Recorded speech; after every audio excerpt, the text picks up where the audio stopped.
Good evening, everyone, and welcome to the sports section. Long Island's longest-running call-in sports program, but during COVID, the callers are the hosts.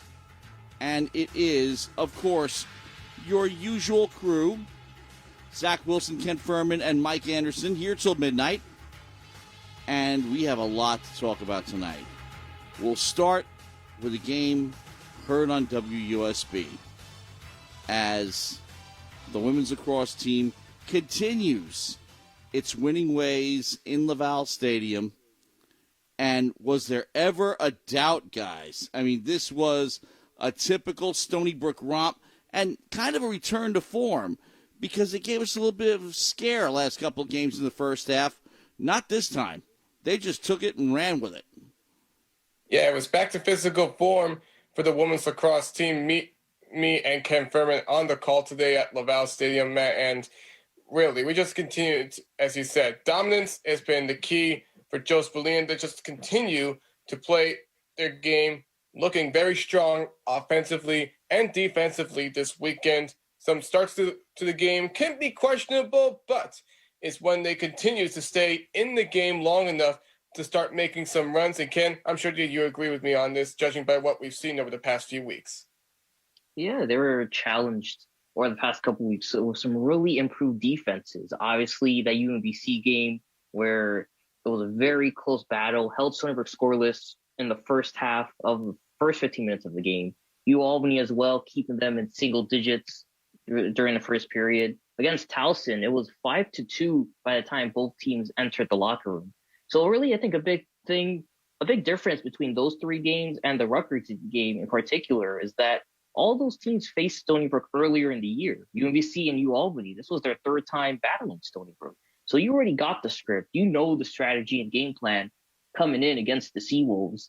And they were able to counter and capitalize on that and fix the mistakes where the Seawolves exploited holes against those teams earlier. For Rutgers, this is a team with a lot to prove. They were considered the underdogs who had a under 500 season, upset Drexel, and they were looking to upset Stony Brook. But again, the Seawolves offense was just too much to handle. And I thought they did a really good job in terms of giving it to their playmakers and Allie Kennedy and especially Taryn O'Miller this weekend and seeing them control the offense. I don't think there has been anybody who has been more. Go ahead, Matt. One thing I like from the descriptions and the accounts of the game is that they played their game start to finish. This was the biggest complaint I had about the men. And you're right. The opponents, the most experienced, figured out a way to take them out of their game for a little while anyway. But Rutgers had no chance. These players, these women were ready to go and controlled the game from start to finish. And that's what you want to see at this time of the year. Because it's especially what you want to see when they go up against top seed North Carolina again, a team with experience facing them earlier in the year. The question, as is always the case, is this the same Seawolves team from February? Is this the same Tar Heel team from February? Well, I'll say this. I got a feeling that this women's lacrosse team for Stony Brook is not the same as it was to begin the season. Because to begin the season, defense did look different. Haley Dillon was still healthy. Ray Isabel was more at the midfield job. But ever since then, Ray Isabel took over as one of the star leaders on defense. And really, she has just been really looking like the captain on that side, winning that Defensive Player of the Year in the America East along with Clancy Rude. But this defense that had a great cause turnover ratio at 12-2 against Rutgers today, and the pressure is what the Seawolves can apply, and they can do that against North Carolina if they really are able to play at their best. And the defense showcased that this weekend as well. Go back to the Towson game. Stony Brook was held to 5 in the first period. They held Towson to 2. Okay, and even though, yes, Towson was missing their best attack player in Blair Perry because of the injury, they still, again, were able to limit what Towson can do with other players trying to step up. And with that as well, we've really seen other players grow and fill in those holes or grow and evolve at their position defensively. I think a great example of that is Claire Levy, who, if you told me at the start of the year, she'd be arguably the best, if not the second best defender, not only in Stony Brook, but in the America East. I think you're crazy, but she's absolutely proved that. Done a great job in terms of forcing turnovers and picking up ground balls. Had 7 of them this weekend, as well as 5 turnovers. And her, alongside Reina Sabella, as we said, who does everything right, and the two of them doing a great job shadowing their opponent's best player. I think, at the very least, I don't think that defense can beat. They can stop UNC's amazing attack. Jamie Hogue, Jamie Ortega, Scotty Rose Brownie, 3 of the best in the nation to do it offensively. But at the same time, I think they can, at the very least, match up a lot closer and give them a much tougher time than they did in the first game of the season. Ken, you and I, on March 25th, we broadcasted a Stony Brook women's lacrosse game against the Hofstra Pride. And you've been saying all game long that was the Long Island All-Star game because it featured so many star players that originate from the island that also included Alyssa Perella. And we're probably going to be seeing this again. We know that the roster for Stony Brook has a majority of players that come from Long Island. And we've seen other players too, the star players, like you said, Katie Hodge and Jamie Ortega, who are also from the island too. Ortega from our friend Jim Virchland's hometown, Center Reach, and Katie Hodge comes from Mattatuck. And also get Taylor Moreno, the ACC goalie of the year. She comes from Huntington. That breeds great lacrosse players, and right now North Carolina has so far proven to be the epitome of that. Yeah, it's one of the reasons why this is looking like the best team, not only in the nation, but one for the record books. 19-0 on the season.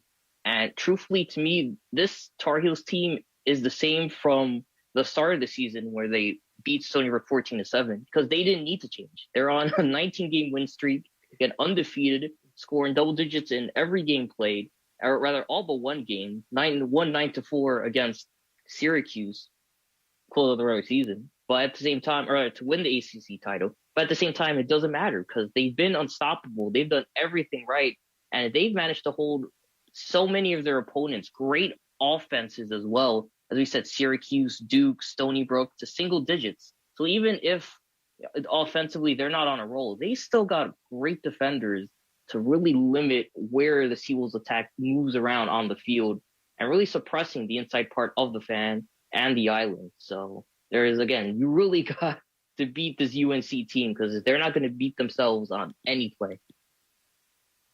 Yeah, and I'm looking at the stats from the last time the Seawolves and the Tar Heels play each other in February, and despite Stony Brook losing 14-7, the statistics show that that game should have been a lot more closer than it was. Stony Brook, as a matter of fact, outshot North Carolina overall 29-23. The shots on goal, North Carolina barely had that lead, 21-17. North Carolina owned the saves 10-7. Stony Brook did have 2 more turnovers than the Tar Heels. Stony Brook had 4 more fouls than North Carolina. Stony Brook had 2 more free position opportunities than North Carolina. The draw controls, North Carolina won that one 12-11. And the ground balls, North Carolina won that one 19-16. So the statistics would have shown that this game should have been closer, but right. And this is you. Stony Brook wants to put up similar numbers and make the result. That's how UNC plays on average. That's really to them an average game because they're scoring a good amount. Really, they're doing a good job not letting the opposition score. But this is going to be a different Stony Brook team because they really learned from that and applied it to the rest of their season. And outside of the Syracuse game, they've looked unstoppable, especially on the attack. You can't enter that game without talking about how Taryn Miller has played. She has a 7-point performance opening up in the opening round against Towson and followed that up with 4 goals and 8 assists against the Scarlet Knights, which eclipsed Courtney Murphy's record, a program record for points in a single pool season game with 9, and she did that against UPenn. And she's the 3rd player in NCAA history with at least 12 points in a tournament game.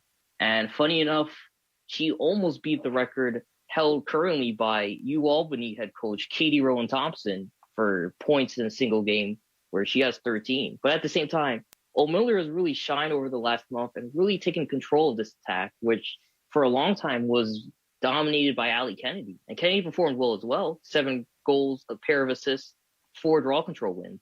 But you're starting to see different Seawolves shine. And Zach, you were talking about it all weekend long, how Kaylee Huff really displayed her attacking prowess as well as her defense prowess throughout the weekend. Kaylee Huff had 9 goals over the first 2 rounds of the NCAA tournament, got the hat trick in 3 goals on Friday, and today had a career high 6 that she, therefore eclipsing her previous career high of 5 that she had against Fresno State in her freshman year.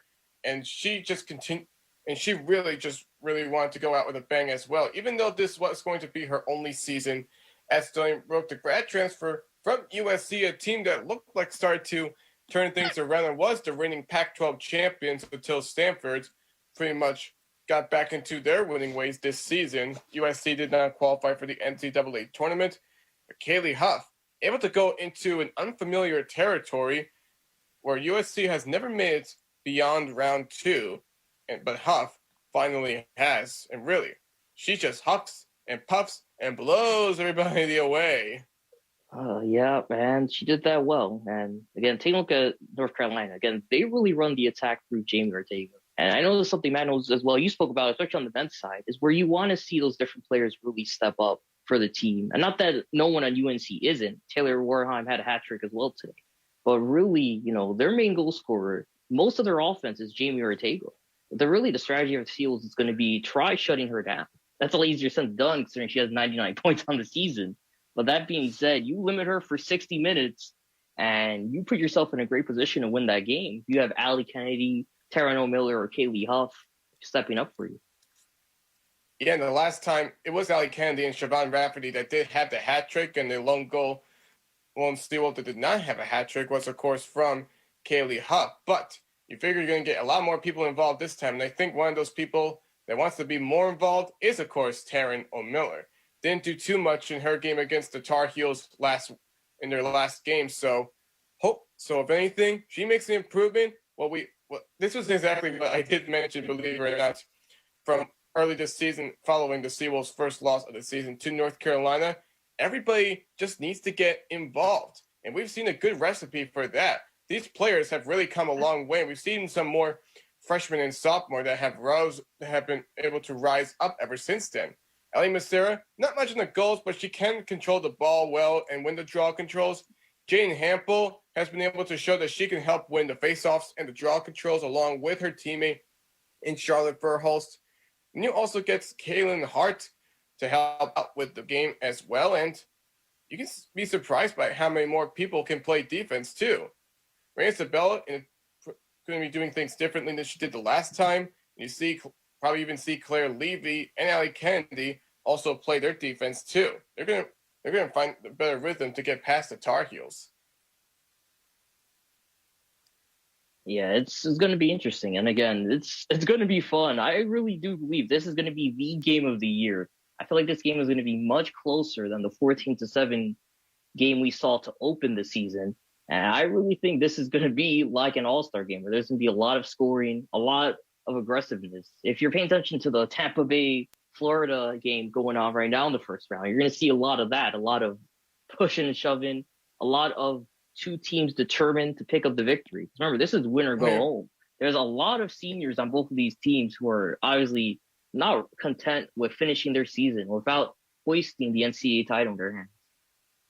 North Carolina has been responsible for winning 2 national championship games in the program history. Back in 2013 and 2016, Stony Brook is still in search of their first ever semifinals appearance. The winner will move on to Towson. Stony Brook already went there early this season when they defeated the Tigers 10-8, but it would be a different venue. It would be where the Towson football team plays at the Johnny Unitas Stadium. The semifinals begin May 28th. First semifinal game begins at 12. The next one begins at 2:30. I really do like that Stony Brook and North Carolina could be a possible upset watch to watch, a possible upset game, but there could be another one that I am eyeing as well. A team that has been coming a long way as well, that also has themselves quite the superstar player on the team.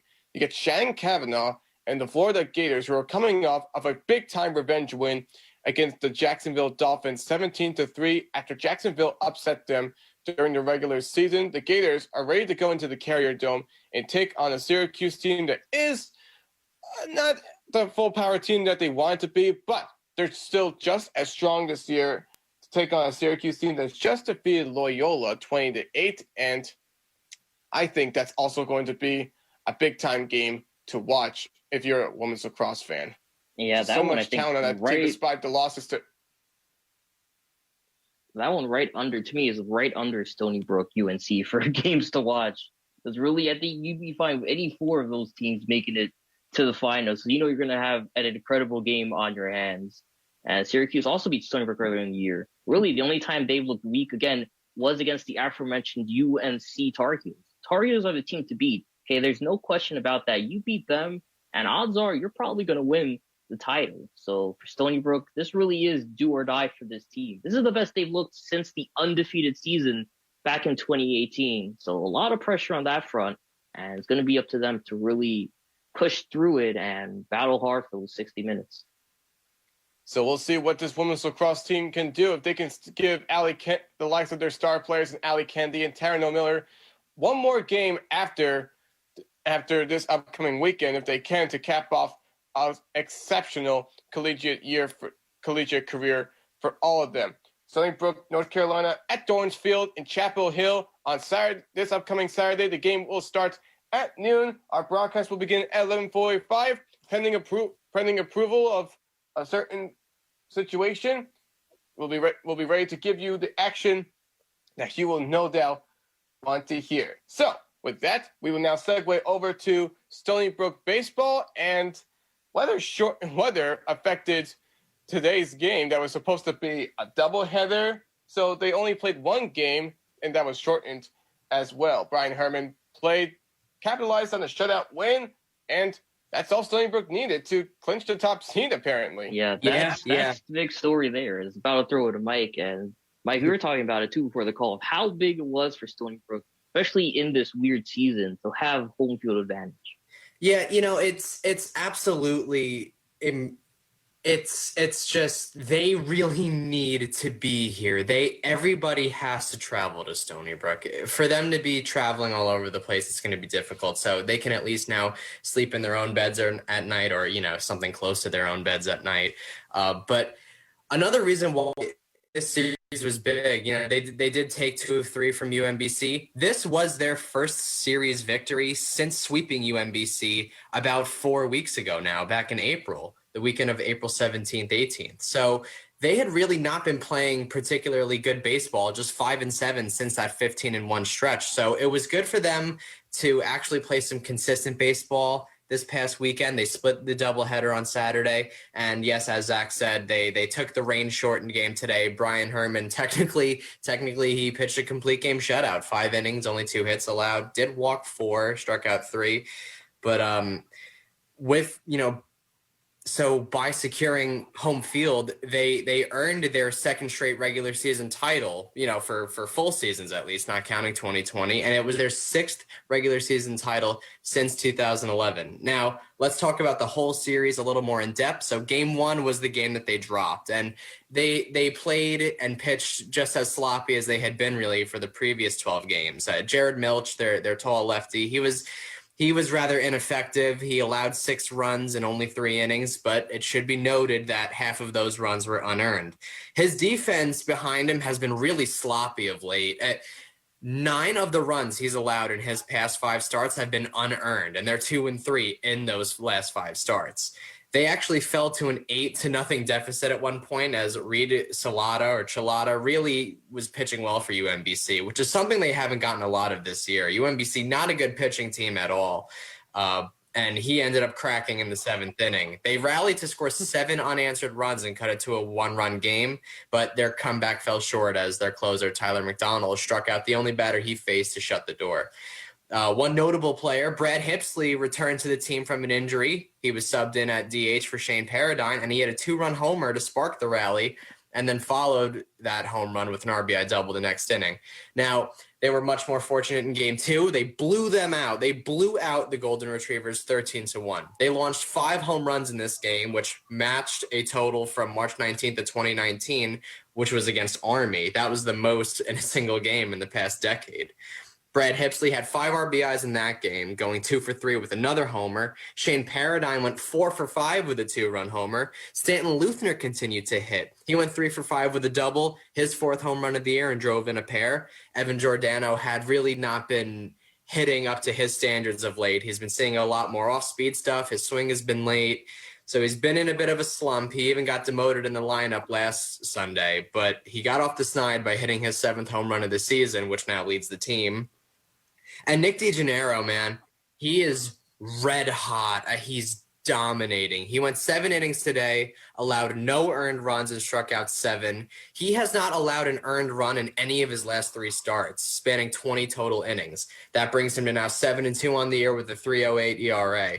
And it's just huge that Nick DeGennaro, who, in my opinion, he has the best stuff in that rotation, and he's getting hot at the exact right time. Now, of course, it's a really good rotation too with that. Again, you got Jared Milch, you got Turcotte. DeGennaro obviously was again bumped up, originally reliever, originally the closer coming in, and obviously Herman in the 4th spot. And I mean, Zach, as you're about to say that he's really impressed. This too coming off an injury-riddled 2020 where he needed surgery on, I believe, his throwing shoulder twice. Yeah, and it was unfortunate, too, because he only pitched 2 games in 2020, but he was excellent in those games. So you could almost see this coming just from his small sample size last year. But, you know, it's a big deal that DeGennaro is pitching so well because Turcotte, who really is having a good year, he was having a great year, and he's been in an uncharacteristic slide since then. You know, he's allowed a lot of unearned runs, but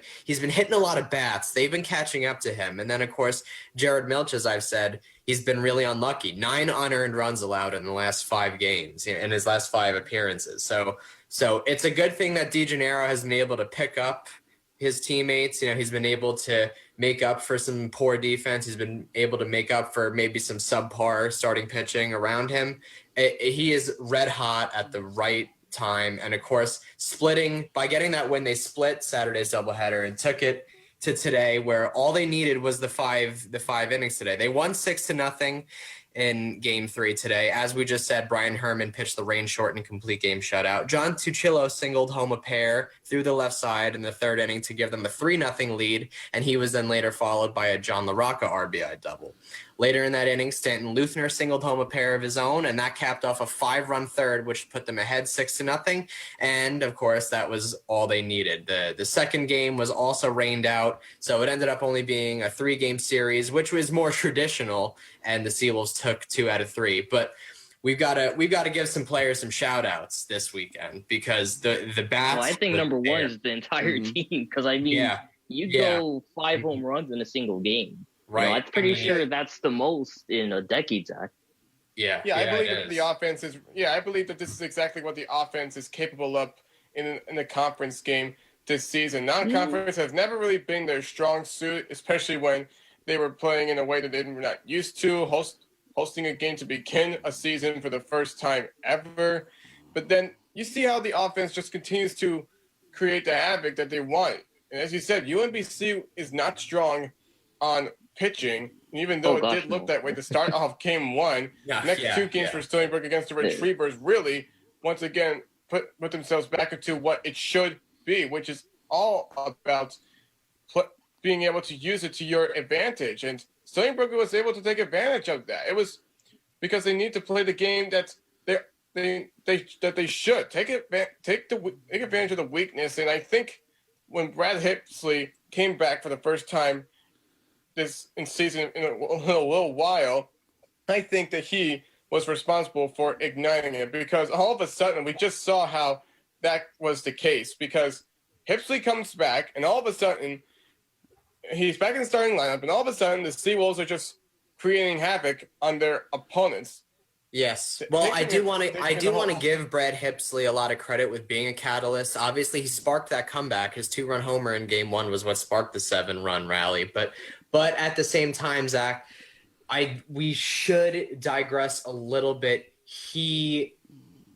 Again, it is UMBC, and they can't pitch. And we saw it the last time these two teams faced off. I mean, Evan Giordano and John LaRocca and Chris Hamilton, they ate UMBC for lunch, breakfast, lunch, and dinner. I mean, they absolutely destroyed their pitching staff, and it really was not any different this past weekend. So, yes, give Brad Hipsley credit. Brad Hipsley raked. There is no other way around it. Brad Hipsley raked, okay? But at the same time, I don't know if it was just the insertion of Brad Hipsley into the lineup that sparked them to take 2 out of 3 from UMBC. Having said that, taking out of 2 of 3 makes them 26-16 overall this year, and now 22-9 in the conference, and also 6-1 versus UMBC. For going against UMBC, this is a team that gives up 7 runs per game on average. Right. I mean, they're giving up the lucky number. That's too much. They've almost as the second most hits in conference play. I believe the most runs by a wide margin, over 251. And the majority of those being earned. This is a team that walks players a lot. Really, their biggest casualty has been the long ball. They've given up 42 on the season, and the only other team that comes close is Hartford at 37. Yeah, and they're about to drop to D3 in a couple of seasons. So right, I mean, right. So what does teams that are batting? Teams are batting almost 300 against the Retrievers, and this is to me is a great team. Saw it in Game 1, a great team offensively. Just the pitching has really been their Achilles heel. And it's not just one pitcher or a couple, it's the entire rotation. Oh, they could hit. Look, when they came here for that 4-game series back in April, they hit. They hit Brian Herman pretty well. DeGennaro pitched a complete game, but they scored 5 runs off of him. They hit some really clutch home runs. They can hit. They can hit the ball out of the ballpark, but they cannot keep the ball in the ballpark either. Yeah. You know, the thing is with UMBC is I have a feeling that teams in their conference, teams in the America East, a la Stony Brook, probably look at them as the Colorado Rockies, right? Like, oh, this is the opportunity. You know, I'm 1 from my last 7. This is my chance to, get myself over 300. Like whenever a team has to take a trip out to Colorado where the air is thin and they're a mile above sea level, and I think it's like an 11% difference so that the ball will travel in the air. Teams tend to get hot. Remember the 2015 Mets, how they raked in Colorado in those 3 games? Cespedes hit 3 home runs and had 5 hits. I have a feeling that's UMBC to everybody in the America East. Like, I'm going to hit 3 home runs today. And there's no altitude impacting the ball flying. That's all on the pitcher. Right. Yeah, exactly. Yeah, UMBC does not have the excuse of being a mile above sea level. But, Zach, you actually – I do appreciate you bringing up Brad Hipsley because it's players like Hipsley that have been hitting lately. The star players like Evan Giordano and John LaRocca, they've slowed down recently. I mean, LaRocca's been consistent. He's been getting 1 hit every game, and Tuchillo hits a home run every single weekend. But overall, he's hitting around 250 on the year. Their top players have slightly slowed down, right? But the bottom and the middle of the order, guys like Stanton Luthner and Evan Fox, they are really stepping up. Cole Durkin has been hitting the ball well lately. I mean, last week he had the walk-off RBI, hit a 3-run bomb, and then hit a double. And then I think he hit another double this past weekend. So they're getting production from guys like Brad Hipsley, and that's a big deal that they're not so top-heavy. Because earlier in the season, we were talking about how what's the difference between the 2012 team and this team, other than the obvious, the bullpen flubs, right? But and you got a bunch of MLB players on. Yeah, obviously that. But the big difference is the lineup for the baseball team this year has been very top heavy, right? There was a game that they won, which the bottom 5 hitters went a combined 0 for 14. That has not been happening lately. They've really been stepping up. Again, Brad Hipsley, overall, he went 4 for 8 this series with 2 home runs and 8 RBIs. All 8 RBIs were on Saturday. 8 RBIs in one day. That's incredible. Shane Paradigm, He's been raking ever since facing UMBC the first time. He went 6 for 9 this weekend with a home run, drove in 3 and scored 3.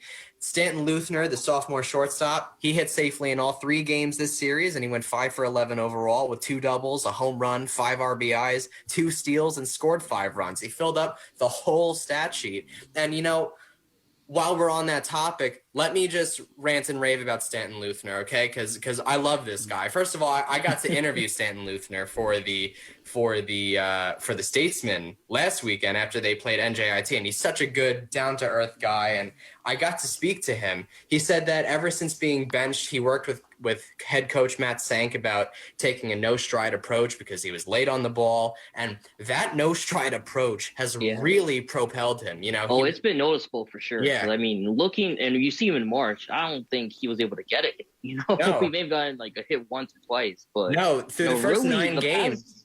Through the first 9 games that he played this year, he was hitting 143. So Sank benched him, and he sat him down for 3 weeks, and then he returned to face UMBC that weekend in April. And since then, he has raised his batting average all the way up to 269 on the season with a 352 on base percentage and an even 500 slugging percentage, which just shows you how much power he's been hitting for. And since April 17th, since returning to the everyday lineup, he is hitting 316 with a 632 slugging percentage, 4 doubles, a triple, and 4 home runs in that stretch. He's accumulated 14 RBIs. He's scored 18 runs and stolen 6 bases in as many attempts during this streak, okay? He has proven himself both a high average hitter, a power hitter, and a valuable asset on the base paths. He is really becoming a complete player, and it's huge. Just like DeGennaro getting hot at the right time, Stanton Luthner is raging hot at the right time. And it's beautiful to see that Stony Brook really has a stud shortstop who we can look forward to seeing for the next couple of years. Well, he's one of I do have a couple of concerns. Concern number 1 is Binghamton because the history. Yes, their overall record against Binghamton is pretty good, but Binghamton finds a way to be a thorn in their side at the least convenient moment. So you're saying they're like they're like the Florida Marlins to the New York Mets, is what you're saying, or New York Yankees, like the World Series. Yeah, 2003. Yeah. Well, I was thinking more so like 2007, 2008. Yes. But take a look. Just go on Wikipedia and take a look at how the Seawolves and the Bearcats have exchanged American East championships over the years. Tim Sinicki has been coaching that team almost as long as Matt Sink's been coaching his. So it's a long-standing rivalry there. And guess who they face to finish the season? Meaningless games, at least for Stony Brook. Okay, Binghamton, I believe, still has a scene to play for. If I recall, if I looked at that the standings correctly. Yep, them and NJIT battling for the second seed. Yes. Okay. Now, naturally, if they get the 2 seed, they won't face Stony Brook in the opener. That's important for them. Although, no, I think they do because it's the top 2 seed of the division because they changed it up. Oh, so I believe okay. they do face Stony Brook. Yep. Well, wait a minute. Then what's the point? What is the point of having the best record? Well, the best records I believe is going to should be 1-4. Maybe they're doing it like that. I'm not. Well, regardless, I have a question, and this, Matt, I think you would probably have a good answer to this. But if you're Stony Brook right now, if you're the Stony Brook baseball team, who would you rather face in the playoffs, NJIT or Binghamton? Because NJIT took 3 of 4 from you, and then they split a season. They split the last series. They're 5-3 against you. They won the whole season series, and then you got Binghamton, who's scrappy and they're competitive and they're over 500. And of course, you have to get past both of them. Probably you probably have to get past both. But who do you think poses a bigger threat to them? Themselves. I think it could be the Bearcats. Yeah, no, that's a good point. Binghamton has more experience playing Stony Brook. Here's why I'm saying themselves. Okay, Stanton Luthner is a big part of the offense hitting its stride late in the season. No doubt about that. Because early on they couldn't hit worth a damn top to bottom. They had problems. pitching carried them. Yeah, even Evan Giordano started 2 for 20, I think. So, but everybody's turning it around at one point or another. They really did have the pitch. The hitting was way behind the pitching early on in the season, and it gave me concerns that people were saying, pick to win, go back to the NCAA. And I think with that bottom half of the lineup, they're not going to go deep. Now, 2 factors come into play. You have 4-game weekend series, and the Seawolves have a pitcher for every game. They don't need 4 pitchers necessarily in the tournament because every time they've won, it's been 3 and out, 3 and onward. So that leads to concern number 2. And concern number 2 is the bullpen. You have one pitcher who gets all the appearances, and all the other ones, you're rolling the dice every time. So the fourth starter is going to come out of the bullpen. That could be a factor. You know what? I will say this. I feel like last time we were on the air at home, between games, I had Max Tissenbaum from the College World Series team on between games. And we talked a little bit about some of these things because he's been watching the team. And we talked about 2011 because 2011 was supposed to be the year Stony Brook made their big move. Didn't happen. Nick Tropiano won his first game, and then he lost the last 2. The way he expressed it was the rally that we were waiting for never came. That's the way he expressed it. So when the following year came along, they were made damn sure that didn't happen again. And that was also the last time the Seawolves hosted an American East tournament because it went neutral site from that point forward. So it's very interesting for some very, very interesting storylines finishing up the last weekend of the season and leading into the tournament. Because the games are supposedly meaningless up in Binghamton, but they're really not. Because I don't think that really, any I games. think that the big, to me, I think that you're starting to see that challenge in the sense of, in terms of the pitching, which you alluded to, where that one guy, which you alluded to, is Kyle Johnson, really the only one that's been successful. It really, everyone, and he's fallen apart for being left in too long. That's the interesting thing, because this weekend, Johnson wasn't used. I don't know if he was going to be used Sunday, or he was being saved for Sunday, but Sank opted with 4 or 5 different relievers in place of Jared Milch in the first game. Yeah. And I think he was kind of testing that. And I think with the secured top seed for Stony Brook, I wouldn't be shocked if Sank goes with openers on either Friday or Saturday for both of those games to get his relievers. What the hell does he need openers for? I don't know. He's got a great starting rotation. Yeah, well, I'm saying if they're virtual, well, all right. I'll put it like this: they're going to. He's never used openers. I'm going to say that he's approaching. Well, I'm going to say that if you really want to see that bullpen shine, you got to give him the work, the extra time. The games, while not literally meaningless, Stony Brook's hosting either way. So why not use those next 4 games to give your bullpen a lot of time to work and of figure out where they are? That's more of my point. Okay, that makes sense. I thought you were talking about in the playoffs, so he'll use no. to save the next Here's inning. one thing that a lot of teams do in the NCAA tournament, and it was done to Stony Brook, and Stony Brook made a couple of teams pay. What they would do is to save their, remember, 3 top pitchers, because everybody has 3-game series over the weekends. They save their weekend pitchers for the higher seed team in the regional. It's four teams per regional, and it's 1 through 4. And Stony Brook usually gets a 4, although lately they've been getting 3 out of respect because they got into the College World Series at one time. But Stony Brook's the 4. They lose the first game. They wind up in the loser bracket. And 2010, NC State runs their bullpen out against them. Stony Brook beats them, knocks them out.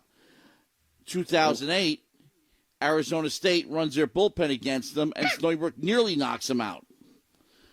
So, and then 2012, I don't think Miami took them very seriously. knocked them out. I'm not sure. I'm not sure how many teams did take them very seriously. Not Well, just Miami. The scouting report, especially in 2012, you got to remember, Stony Brook won 50 games that year before the playoffs even started. So that team, and everybody knew it was up and coming, and everybody knew that they had, and especially the scouts. Remember, 7 guys got drafted from that team. And the draft occurred during the NCAA tournament run. Draft day was the night we clinched in Coral Gables at University of Miami. So we were talking about that too, Max and I, because what happened was Travis Jankowski got drafted. He got a call from the Padres, and there was a loud cheer from out in the parking lot right after the game. And I was still on the air at post game. I heard that and said Jankowski must have just gotten drafted. So, but other guys got their call overnight and into the next day. Yeah. And even he got drafted. He got drafted by the Rays. They converted him to a catcher. Another story. Right. But well, either way, like before we segue, I do want to just throw out there, no games are meaningless, okay? Because these are still live at-bats and live chances in the field for them to correct any errors, both literally and just, when I say meaningless, it doesn't affect Stony Brook standing. Yes, of course, but they've got it. It does affect Binghamton's. Binghamton's playing for seeding. Which is Stony why Brook is not playing for anything. Yeah, but in a way, wouldn't you almost want to play spoiler? I know that spoiler is only assigned to teams, that label is only assigned to losing teams not going to the playoffs, but wouldn't you want to play spoiler to your rivals and try to... Well, you're certainly not trying to lose. No, what you're trying to do is probably rest some starters, and as you said, get guys, treat this like a midweek non-conference game where you experiment with different lineups, especially with different pitching combinations, and get guys some work and see what you got. Because you don't know. Yeah, but you also can't take guys who are red hot out of the lineup, in my opinion. I mean, right now, Stanton Luthner, the 316, the 632 slugging since April 17th, got to leave him in there, in my opinion. Well, who you put in short in his place anyway? Hit. Well, yeah, I don't know. I mean, maybe Brady Short can slide over, but I don't know. Yeah, I don't know. Maybe Brad Hipsley wants to hit another 2 home runs while playing shortstop. Well, who knows? Hipsley, he's a second baseman, third baseman. So I don't there's a guy who just comes back to the lineup at the perfect time. Yeah. And he adds some punch. He's an addition. He's like essentially a de facto deadline trade. Yeah. Yeah, that's what he is. That's a great way of putting it. And it was great, too, because, again, he missed much of the season, missed virtually the entire conference season. So when they go up against conference competition in the tournament, it's still the first time pitchers are seeing him. They don't have a lot of work with in terms of the scouting department. Right. So, there's going to be a lot there for Hipsley that he's going to see a lot of different pitches coming his way. And that's kind of when everyone's going to figure out, all right, this is how you approach him. And that's, as he said, it's definitely going to be a caveat. Yeah. And he's a lefty. I'm putting him. Yeah, he's a lefty bat too. That's a big deal. The only real lefties that they have in there every day are Hamilton and John LaRocca. So it's a big deal now that they have a nice bench asset. Who's to say he's a bench asset? Who's to say that they don't play him at second base moving forward? I still think you roll with Brett Paulson. Brett Paulson's an excellent defender, and Brett Paulson still hitting over 250 on the year, I believe. So I wouldn't make a full lineup change there. But you know what? If you like your matchup, why not play Brad Hipsley there full time? Right. Well, another thing is that they don't have to run. Well, actually, the opponents have been running left-handers against Stony Brook ad nauseum. We've seen that. Yeah. Now it's not so cut and dry that you run lefties against the Seawolves. Yeah, right. Yeah, okay, that is a good point. I mean, in either way, obviously Brett Paulson would be in the starting lineup against the lefty. I mean, that would be if you were to go platoon at second base, that would be the obvious situation in which Brett Paulson starts. But I was just saying, at this late stage, without not platoon, happening. Yeah, no, at this point, probably not. But then again, I mean, who knows, right? Who knows? Well, that kind of brings me to my next point too. before he switches. We saw it at NJIT, and it's kind of going back to an earlier point of who would you rather face. I would want to avoid NJIT because, in the most recent series, that was a very, very close matchup. You had one 11-3 win. Take that out. Stony Brook lost 2-0. They won 4-3 off a suicide squeeze, and then they lost 7-5, and it was a very testy game. So we said it last week where there's a rivalry brewing there between those teams. But something that wasn't really evident at UMBC, even besides the losses, both dugouts weren't really chirping or really acting hostile towards each other. Like we saw yes, they were. at Nathan. No, I'm saying at Nathan Field, we saw that with NGIT. We didn't see that again this week with UMBC or the week prior with Binghamton. And something with NGIT has really sparked the Stony Brook to react negatively towards them. And, kind of both teams slinging dirt at each other at their opposing dugouts. And they're really the only team that's done that to them this season. Yeah, it's contentious between those two teams, and that just makes me wonder, for the guys in that locker room, for the Stony Brook Seawolves, are they hoping to see NJIT again so that way they can put the dagger in their season? If I'm on the team, I want to see them again. Yeah, I mean, if you're having that kind of rivalry with them, you're not afraid of them. You want to beat them up. Yeah, even the fans are in it. I'm thinking John Tuchillo's got something up his sleeve for them. Yeah, and Evan Fox, after having to be held back by Coach Singh. Yeah. Oh well, that was because of the umpire. That was because he was called. Oh no, I'm aware, but that just goes to show, Stony Brook especially pretty good at keeping their composure. But that series with NGIT, you saw a lot of unhinged players on both sides and a lot of theatrics after home runs or big plays on the air. Yeah. It got competitive for sure, and But now on a sadder note, did we read the softball team's obituary? Their run finally came to an end.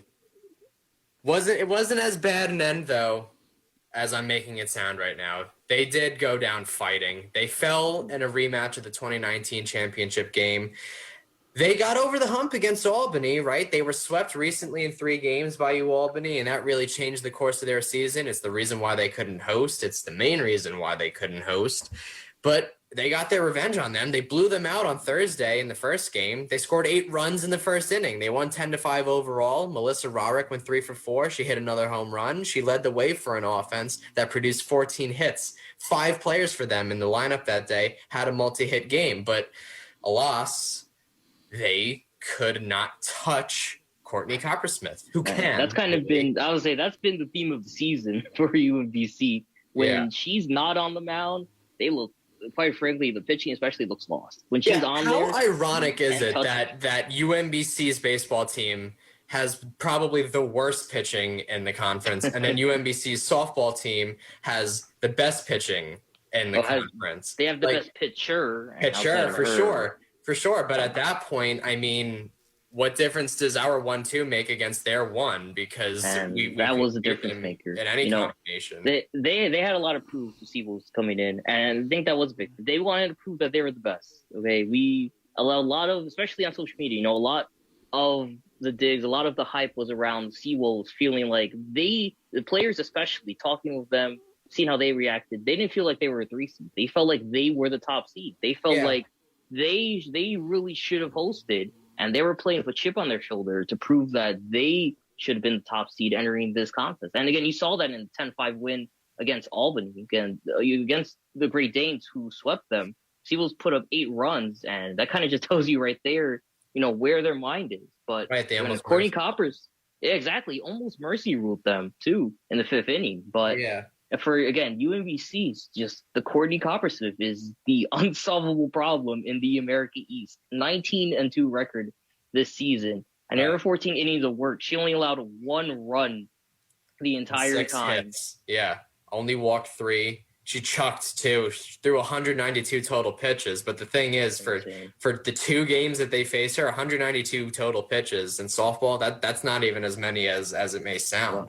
I would say we were talking about it on the call with Zach and I. Dawn Baldrug was at over 300 pitches by the time she wrapped up the 1-0 loss to UMBC in the finals, because she pitched an extra game, which was the second game they faced against UAlbany, where they won 6-1. Yeah.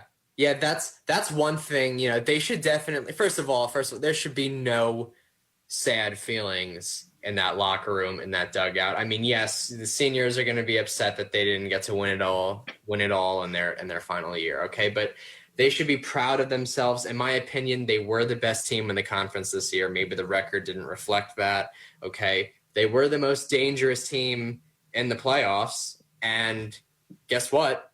They still competed. They still had a chance to win those games versus UMBC. I mean, 1-0. The tying run is at the plate the entire time. They were in the game the entire time, right? They had a chance. They could not get over the hump. But you know what? They did get over the hump against Albany. And, I mean, hey, they were pretty damn close, and they should be proud of themselves. Dawn Bodrig was just stellar this year. Melissa Rarick, she may be going out as perhaps the best hitter in Stony Brook softball history.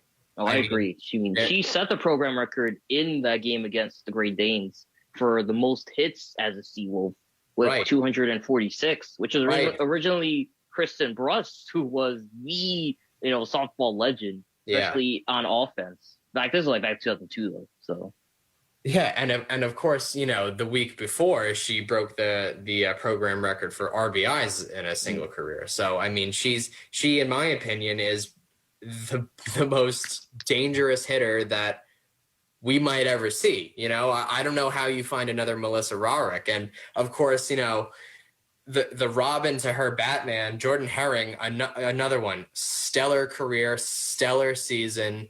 She had a great game 1 in that 10-5 blowout against Albany. It's nice to see her. I wish they could have won it all for those girls, but it's still nice to see them finish with such, successful seasons. I was going to say, when you said Batman to Robin, I thought you were going to bring up Jordan Nowakowski, who was her catcher for virtually awesome. Every game. Yeah, she was awesome too. Great. Yeah, great. Can you ask for much more from a catcher like that? To hit for the power and average that she did, to drive in the runs that she did, and to do such a good job, calling the game. I mean, she struggled throwing out runners for most of the season, but you know what? She caught the best 1-2 tandem in the America East Conference, and she did it like a pro. Okay, Dawn Bodrig dominated. Melissa Rarick was awesome, and it was all with the common denominator of Jordan Nowakowski behind home plate. So, and for Nowakowski too, she was coming in. This was last season, trying to fill in for Irene Rivera, who numbers wise certainly was, a better hitter, better averages, more home runs, but at the same time, Nowakowski filled the role well. And I think of the two, she was the better defensive player in terms of play calling. I think, not that Rivera was bad by any stretch, but Nowakowski over the past couple of seasons has caught a pair of no-hitters from Baldrig. Yeah. She's caught so many one-hitters. Rivera did as well with Rarick, but even more so with Rarick, a lot of 1 and 2 hitters, and really just a lot of low-scoring games. I think her best asset was knowing the batters so well and how to beat them. And more often than not, they were doing just that. I mean, even at the championship game, again, there was really only one mistake the Seawolves had, and that was pitching inside to Sierra Pierce for runner on second. Right. And again, going back to that game, it's the definition of a pitcher's duel, because Courtney Coppersmith was nearly flawless. I think she gave up 3 or 4 hits on the day. Baldrug took the no-hitter into the 6th inning and only gave up 1 on the entire contest. That 1 was the ultimate game-winning hit for Sierra Pierce, which was a line drive to pass the third base side just over the extended Riley Craig. And in that game too, that was a game where batters were just fools, there was one pitch that was hit hard the entire game. And that one pitch was the line drive that went past Craig, out to take away Pierce's hit. And, the pitchers were dominating for the entire game. So that's how close Stony Brook was to eking out a victory. But again, too, having those are some big shoes to fill. There's a lot of big roles there that Stony Brook is going to need to to fill over the next season. Rarick is your second pitcher, Herring at center field, Nowakowski obviously at catcher, Riley Craig at third base, and Alina Lance, the graduate, coming in as well. Right. And, Riley Craig, that she is an unsung hero, right? And the stats aren't pretty. Riley Craig hit a little over 200 this year. But Riley Craig, she got hot at the end of the year. She had an 8-game hitting streak, and she had hit safely in 10 of 11 games at one point going into that second game against UAlbany in the tournament, right? So she really hit her stride at the best possible time. And she played a really good third base for them this year. She hit 7 doubles. She was productive. So it was nice to see, even though she did have a difficult year, she finished it so strong. You couldn't ask for much better from her. And just to capitalize on your point, they've got a lot of big shoes to fill this year. They are going to have to figure out how to replace a 389 hitter and a 346 hitter in the same season. I don't know how you do that. Now, luckily, it looks like they definitely have one person who can fill one of those shoes, right? Julianna Sanzone, a freshman outfielder, she had over 300 this year, 302 to be exact. I don't know if she can slide over and play center field, but she'll definitely be an everyday player next year for sure. Yeah. That's someone we actually had the feeling that Coach Bryant had a lot of confidence in. And Zach was, you're talking about it during the game, Zach, that how Sanzone has really stepped up in that role. It's one where she had to earn her way to the starting spot, mind you. Yeah, and she was like the 4th outfielder this year, only played in a couple of games. I was in attendance for her first home run, and she had told me it was about time. She and of course she hit another home run too over the weekend. So, but she's a good player. I don't know what her range is as a defensive outfielder, if she could slide over and play center field as well as Jordan Herring did, but they definitely have an heir apparent to Jordan Herring and Julianna Sanzone. Julianna Sanzone, does she have more power than Jordan Herring? I mean, Jordan Herring's still 523 this year, right? So she's a good power hitter. But Herring's case is interesting as well, because remind you, she was a slap hitter her first 2 seasons, and then that's why I asked that because Sanzone is not a slap hitter, right? She's got pop. No. I mean, only McFarland's though designated slap hitter for this season. Yeah. And she did have a bit of a rough finish to her year, but she did have a solid rookie season, a solid freshman season. So hopefully she continues to grow. Overall, they do have to improve defensively. And of course, they are losing a really good defensive corner infield with Melissa Rarick at first base and Riley Craig at third base. So I'm not sure. Maybe Lindsay Osmer takes over the full-time role at first base. I'm not sure how Coach Bryant is going to handle that, but she's definitely got her work cut out for her this offseason. So overall, though, the girls had a really good season. They went 27-16 overall, 10-6 in the conference, and hey, they almost won the damn thing. So come on, give them some credit. Round of applause for the girls softball team. They were solid. They were rock solid. Really? Yeah, they were one of the last 2 teams remaining in the America East tournament, so you can't argue with that. No, and they were first place for the majority of the season. They were in first place until Albany came around, which is why it was nice to see them get that revenge and knock Albany out. It was awesome to see that.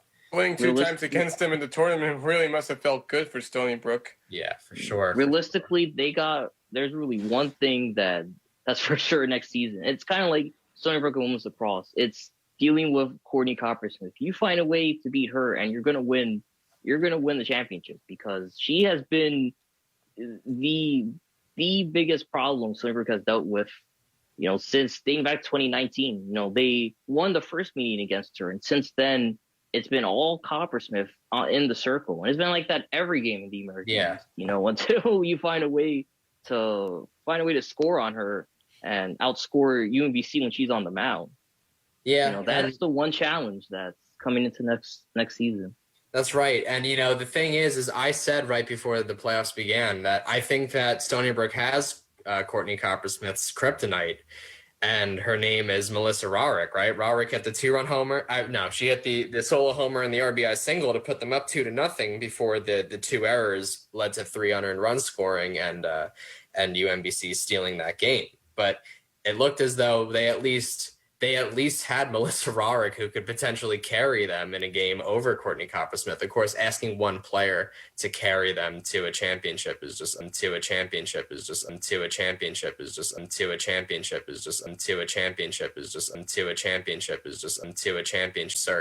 But I thought that they might have had the answer, and now that answer is graduating. So they're going to have to figure it out. They're definitely going to have to figure it out next year.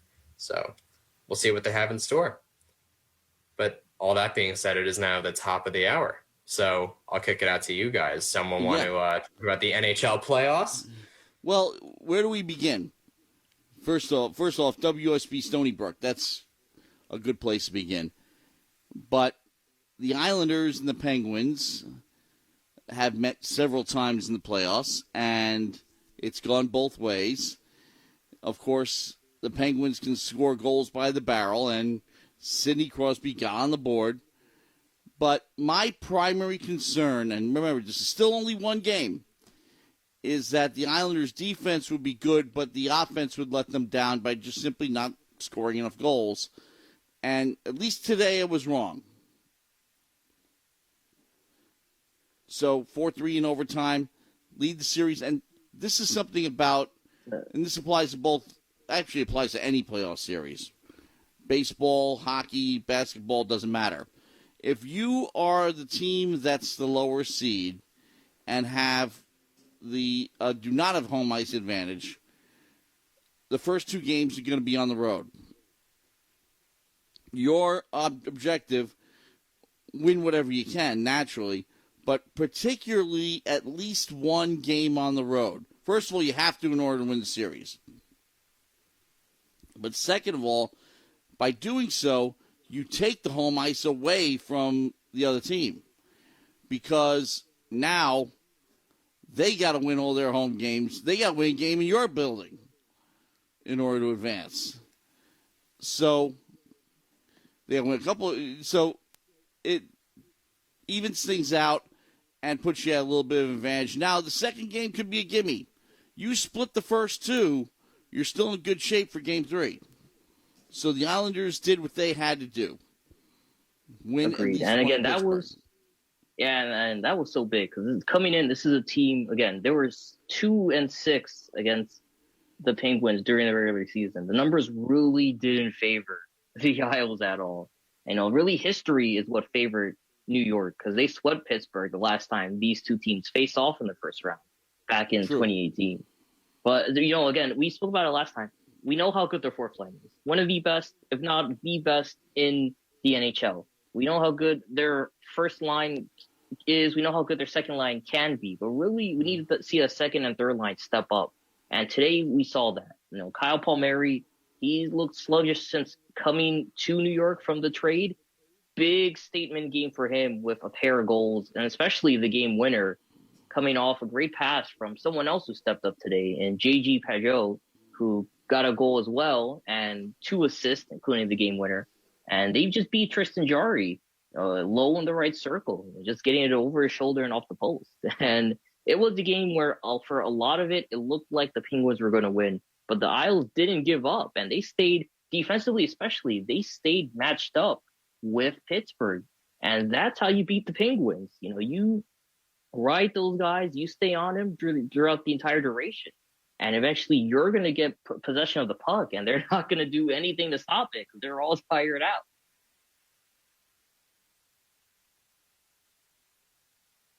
Oh, yeah. That formula worked. So and it wasn't perfect. It wasn't perfect as well, mind you. Sidney Crosby got on the goal. He has 190 points now in postseason games, which is the 7th best in NHL history. Here's the stat. Yeah, it's nowhere near the best. Although he's been in the playoffs just about every year he's played. Yeah. But also, step in the right direction. Now, one more game in Pittsburgh, and then it comes to the Coliseum, and everybody's wondering when the last game in the Coliseum is going to be. Hopefully it'll be in June. Mm-hmm. Because there was some talk about Peter Schwartz went to the last home regular season game thinking, this is it, guys. No, it ain't. We got a lot of playoff hockey left to do. And anything is possible there. And Fun stat too to bank on after game one. Teams that win game one win the series 68% of the time in a best of 7. Last season, all but one team in the first round advanced after taking the first game. So, from there, that's something the Isles, again, can build on with the win, having that momentum where, again, a lot of folks kind of doubted the Isles, and they were still able to, step up. And without your starting goaltender in Varlamov, who didn't play because he had a mild strain in his leg. So Sorokin filled in well and got 39 saves against the best offense in the NHL in the Penguins in terms of goals. Well, this will also blow your mind. League-wide, 3 overtime games today. Yeah. And one came close to going into overtime because Tampa Bay just pulled one out in regulation 5-4 for game one, win game one. That just happened a few minutes ago.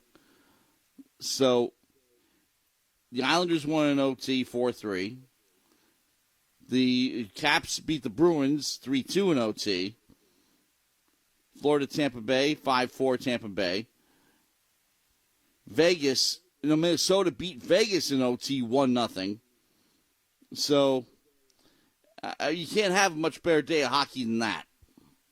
No, this definition of playoff hockey. I mean, these teams know each other so well. And again, it's unlike anything we've ever seen, especially in modern times, because, this is the 9th time for all of these teams where they've faced off against each other.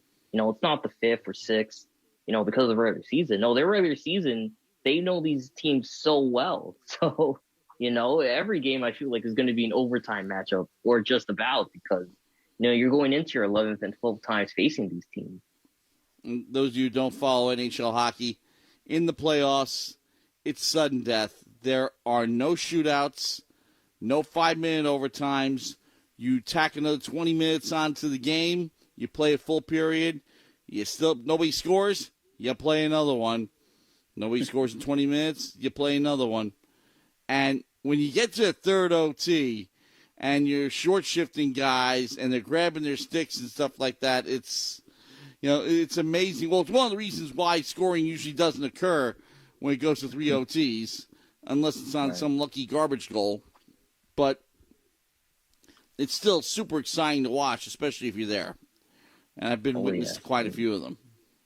I think the big one I remember last time was the opener between Tampa and Columbus, where that one went to 5 overtime. Both teams combined for 150 shots. That's more than 2 games. Right. Well, 8. Well, almost 3. It's 8 periods. Yeah, just about. Just about, yeah. That's absolutely amazing.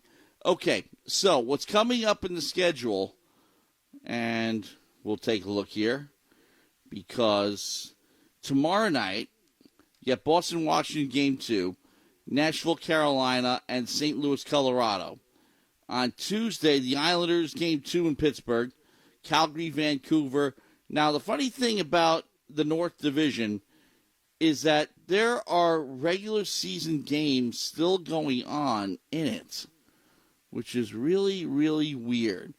Calgary and Vancouver are playing. It's 1-0 Calgary with 3:19 left in the first. The series, if you take a look at the playoff schedule, they don't start till later in the week. And part of that was because of a lot of games being postponed due to COVID that they're making up and stuff like that. So, yeah, everything about the season's weird. You just shrug it off. But that's where the Islanders will be back in action on Tuesday. We know that. I'd say at this point you embrace it.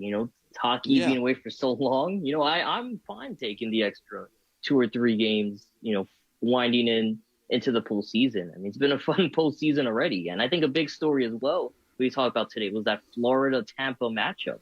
I mean, you saw the return of 5 or 6 players for Tampa who really haven't played all this season, and they really stood out. Yeah, they're fresh. Yeah, just playing up here at Tampa again. That was a close one too. That was the one game that didn't go in overtime today, but it was a 5-4. Came very close. Scoring fest. Right, and Hedman is that returning. He got 3 assists. Nikita Kucherov, I think, was the big one. He came in and immediately, made an impact scoring Tampa's first goal. He got 2 and an assist for 3 points. And, there's a lot of talk about how are these guys going to do. Steven Stamkos, another one, bad back and all, still got an assist on the day. And we're able to put away Florida, who, of all the teams, I think they pose the biggest challenge for their opponent in this series. I think it's Florida, Tampa, and then obviously Isles and Pittsburgh. By the way, it was Braden Point scored the last 2 goals of the game for Tampa Bay, tied it at 13 minutes into the third, and then put them ahead at 18:46. It's a minute 14 left. So I say it came close to going OT. It did. Yeah, there was a while, especially after today. You're kind of just anticipating it. I was like, all right, the last 3 games have gone overtime. Let's get number 4 under our belt. Okay. Now we had 15 games in the NBA today, all to settle the bracket for the playoffs and the play-in series in particular. And it doesn't get much more interesting than this. When you have the Lakers and Warriors in one play-in game, you've got the Grizzlies and Spurs in another, Pacers and Hornets, and then the Celtics and Wizards. So yeah, but you know what though? Those are a lot more exciting than it may sound. I mean, first of all, it's interesting to see the defending champion. Well, we don't know if the Lakers are going to be in that position yet because the Lakers are winning tonight. They're beating the Pelicans right now. And now the Trailblazers, okay, it looks like the Trailblazers are gonna complete the blowout of the Nuggets. So it looks like it's official that the Lakers will be playing in the play-in game. But either way, the play-ins are actually going to be really interesting because you got the defending champion Lakers, okay, and I think they're going to be taking on – it's 7 takes on 8, right? It's not 7 takes on 10. So the 7-seeded Lakers, they're going to be facing who I believe is the NBA MVP and Steph Curry and the Golden State Warriors. Now, Steph is capable of going 12 of 15 from the three-point line in that game.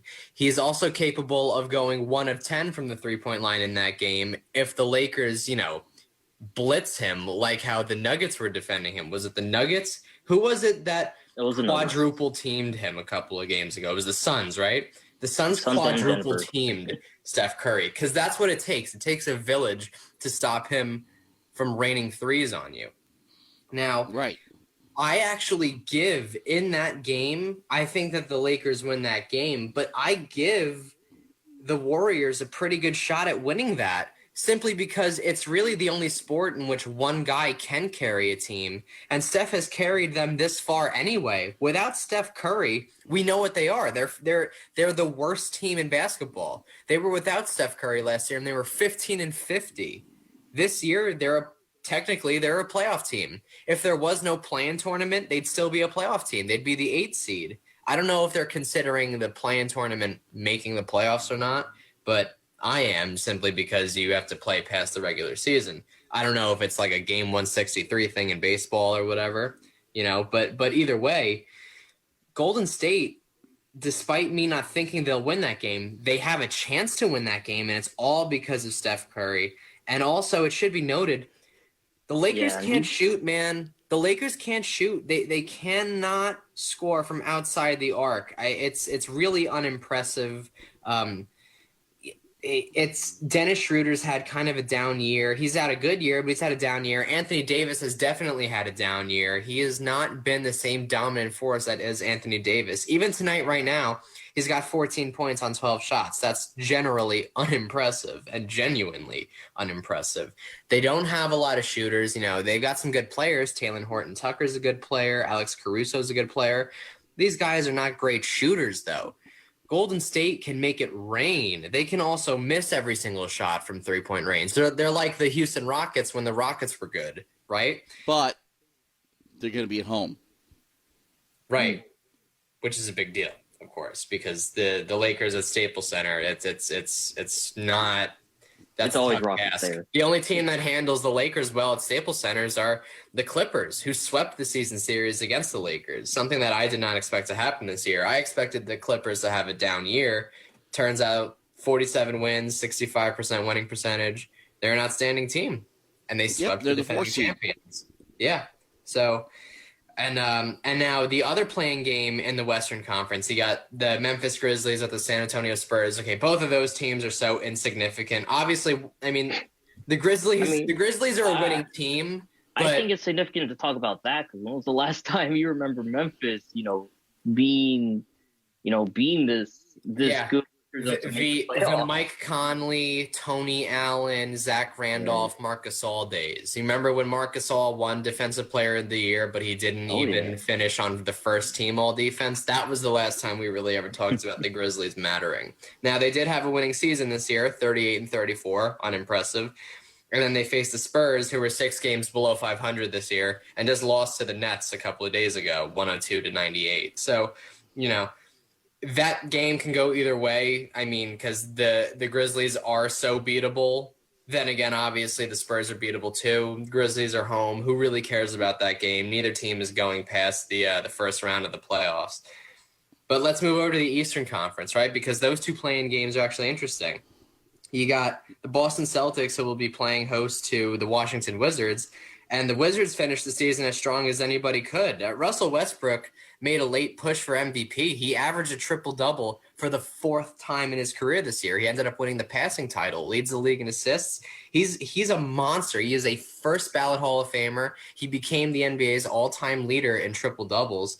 And he single-handedly, well, maybe not single-handedly, because Bradley Beal, of course, drops 32 a night. But really, his effort has coasted them to what would also be a playoff berth in a regular season, in a normal season, because they finished as the 8th seed. They will be hosted by the Boston Celtics. Go ahead. How good Westbrook is, just because, again, this is a guy where, see him moving, that big move from OKC to Houston was shocking, and he had a good year, but by all accounts, wasn't really OKC form. Then he comes to Washington and really pushes that team over its limits. Remember, it had a really bad start to the season, and it started picking up its groove towards the middle of the season. Yeah, Bradley Beal said they could not guard a parked car. That's right, and they look really good, I think, coming out of the All-Star break. I thought they were one of the better teams in the East coming out of the All-Star break, and they struggled a bit recently, but again, they're doing just good enough now to make it. And to me, when you got your back's against the wall this far, especially for the Wizards, I don't think anything was highly expected from them. It's only going to push them and fuel them further. I think this is a big loss for the Celtics because so much was expected of them, and injury after lackluster play, it just dropped them to virtually almost getting eliminated from postseason contention. Right. It's uncharacteristic to see the Boston Celtics in such mediocrity, right? They finished the season 500. They were the 7th seed. They have to now play for their lives. And they had a down year from their point guard in Kemba Walker, right, who missed a lot of time and was really not the same all-star that we're used to seeing him when he's on the field. Then recently they lost Jaylen Brown, right? And Jaylen Brown is their second best player. In my opinion, probably the most underrated player in the NBA. I mean, he is as good a two-way player as you will find. Nobody talks about him, but losing him now, I think that's Jordan Clarkson. Yeah, he's probably gonna win 6-man. So yeah, but still, I mean, they lost a lot of big players. They traded their big man Daniel Tice in the middle of the season to the Chicago Bulls. That was a waste because it's not like the Bulls even made the playoffs. So really, the Celtics are just a mediocre team, and they're not even as good as their 36-36 implies. In my opinion, the Washington Wizards actually should win that game. I don't care that they're the road team. I think they should win that game. I think that the Wizards should advance. Agreed. Here's the question. The winner of that game gets the Nets. Yes, which I think, here's the thing. The Nets handled the Celtics this year. The Wizards, though, beat the Nets twice. It should be noted. The Wizards did win the season series against the Nets. Now, you need perspective. when they beat the Nets, those 2 games that they beat them, the Nets were on a historically bad run defensively. The Nets not that the Nets now have a good defense. They didn't all of a sudden figure it out, but they played much better down the stretch than they were at the time when they faced the Wizards. Well, at that point, they couldn't have been worse. No, it's actually physically impossible for them to have been worse. That's the reason why they're not number 1. Yeah, that's the only reason why they're not one-dimensional. number 1. Right. And it's not like they missed it by a lot. They missed it by 1 game. Had you been able to force just an extra miss here or there, they could have had a 5-game lead. Well, you would have to be an even number. So they could have had a 6-game lead. You know? Wait, no, it doesn't have to be an even number. What am I saying? I don't know math. Why am I pretending that I do? Well, no, you got to bring good point there, but agreed. And a big reason for that, too, for why Washington was able to beat Brooklyn early on was because, again, offense. Those weren't low-scoring games. The final score of that first game, I believe, was 151-150 against Brooklyn. The first game they won, where that was regulation, too, wasn't it? And that was regulation time. That's right. Yeah, 150, 300 points scored in regulation is ridiculous. Yeah, that's a chuck fest. Yeah, I mean, like, that is so nuts. It shows how both offenses could be great when they have their best players out there. Right. Yeah, and that game was without Kevin Durant as well. Yeah, and I think right after that, it was either 149, 146 was the score, by the way. It was either during those 2 games or right after that. That was when Kyrie Irving started just taking off from work. That was when he just started calling in, nah, I don't feel like it. You know, so there was a lot of dysfunction going on with the Nets at the time, but the Nets have tightened up. The Nets are finally healthy. The Nets are going to have all 3 of them healthy for that first round, which I assume I am predicting now that it will be against the Washington Wizards. I think that the Nets win that series, but I think that the Wizards will actually play some competitive basketball. I just don't think that the Wizards outside of that backcourt, outside of Russell Westbrook and Bradley Beal, I don't think that the Wizards have the bullets to stop the Nets. I don't think that you can stop Kevin Durant.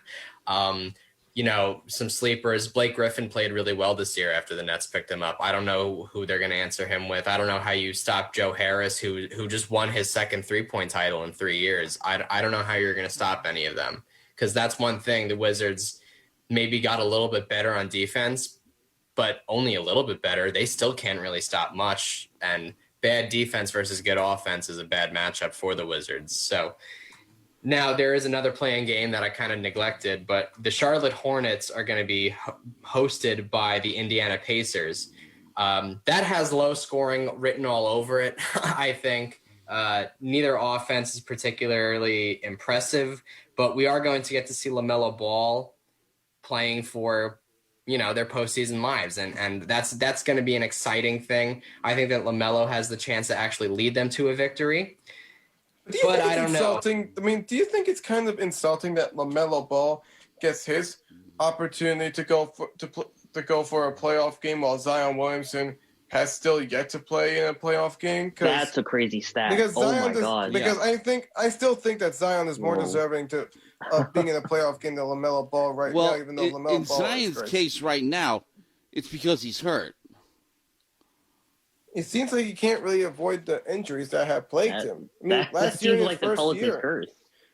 his first year, he didn't play for the first half of it, and then when he did play, it was just 25. In limited time. That didn't even help the Pelicans, especially when they were still in contention in that bubble over the summer. Right, yeah. And, you know, the Pelicans are a major disappointment. I thought that the Pelicans were really going to bounce back and have a good year this year. I mean, it looked like they got a lot better, right? They bring in Eric Bledsoe, who was an all-defensive guard. He's a really good two-way player. Lonzo improves significantly. They had a sharpshooter in J.J. Redick coming into this season. You have an all-star who I think won most improved player last year in Brandon Ingram. You have Zion Williamson, who's a force of nature. You trade for Steven Adams.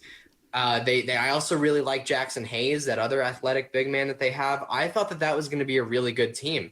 They're missing the playoffs. Meanwhile, LaMelo's already in it, technically. That's insane. How could this really happen for New Orleans? And he has a chance to win. All of these players that were supposed to be pretty promising. Because I think number one, you're in the Western Conference, and that's so tough. You know, it's so many. Both conferences are really tough this year. Yeah, 1 through 8 though for the West is a lot tougher than 1 through 8 for the East. That's my thing, because again, look at the number 10 seed, the Spurs, they're 33, 39. Then look at number 9, they're 38 and 34.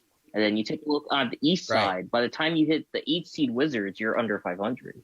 So look at the West side, look at the West Conference as well. Your 8 seed is led by Steph Curry. Your 7 seed is led by LeBron James.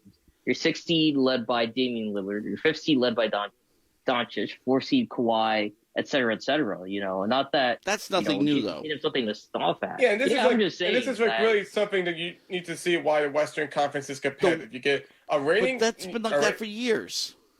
Yeah, well, that's kind of the point, though, for why a guy Zion, he's missing out is because there's no veteran leadership or experience. There that's going to carry. Go back to the their 80s best bet with was Julius Randle, and look what eventually happened. The Knicks 3 or 4 games under 500 and make the 8th seed in the East, while you had to be 10 over in the West. Right, and that's been the case for a long time now. Yeah. Right. But again, there's a common theme for those Western teams for why they make it in. It's because 1 through 8, they all got great veteran leadership where they really got that playmaking superstar that, the seeds, the 9 seeds or the 10 seeds don't have. And Zion could be that. He's just not ready yet. And injuries are obviously playing a factor in debilitating that. But again, going towards the Eastern Conference as well, that's something it's a different style of ball too. Forward for the Hornets. Yeah. Yeah, definitely. It's different. Offensive game. Well, the reason, I'll give you the perfect example. No. Perfect example. Mike D'Antoni. If he coaches a team in the East. Take the D out. Yeah, Mike D'Antoni. Yeah, no D. Yeah. Yeah, but that's the whole point. He's had success in the West. He's come East. Nope. Yeah. It's working now. It's okay because he's not the head coach. He's only the assistant coach to Steve Nash, who is basically just running. Well, now he is. System. So in a roundabout way, it's still Mike D'Antoni. Hey, and Steve Nash, while it's his first coaching gig, he's a Western guy too. He spent most of his career in Phoenix, and and Dallas. Look at the style of the play. He never, and then the Lakers. So he never played in the. Never played or coached in the in the Eastern Conference because even when I think he was like an assistant executive or something like that for the Warriors. That's how he built that relationship with Kevin Durant. But I don't think it's something that really matters, especially on the best Eastern Conference teams, especially the Nets who have Kevin Durant who played on the West for Golden State and Oklahoma City. Yeah, but how about this? Well, you know what? I got another one that sends things in the other direction. Pat Riley. Pat Riley with the Showtime Lakers of the 80s comes to the Knicks, has a completely different set of guys, different characteristics, different games, but he adapts his style to their style and has success with the Knicks. They don't win it all, but they get to the finals at least once. So there's a guy who adapted. He didn't try to apply a Western Conference style of ball to what was clearly an Eastern Conference type team. Yeah, they're going to have to do a lot of adapting too. They face the Bucks in the first round because Giannis is having an MVP Phil Jackson. Right. Phil Jackson, triangle. Eastern Conference with the Bulls, but he had Michael Jordan, had Scottie Pippen. Dennis Rodman. All he proved, Steve was that his coaching style depended heavily on his personnel, because trying to apply it to the Knicks just didn't work. No, not at all. No, it was a disaster.